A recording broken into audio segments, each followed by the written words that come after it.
Your stomach is doing that weird growl again right in the middle of your day, isn't it? Okay, here's what's usually happening. That sound is your stomach and intestines moving like they're cleaning house. When you go a while without eating, your gut starts those rhythmic contractions, kind of like a slow wave. Then when you finally notice it, it can feel louder because you're paying attention, and your stress hormones can crank up your body's sensitivity. Dehydration can make it worse too, and so can skipping meals, then hitting caffeine on an empty stomach.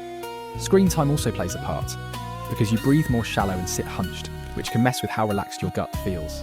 Try this today. Drink a glass of water, take a short walk, and eat a small snack with protein. What's the weirdest time your stomach has growled? Follow for more why your body does that moments. Educational only, not medical advice.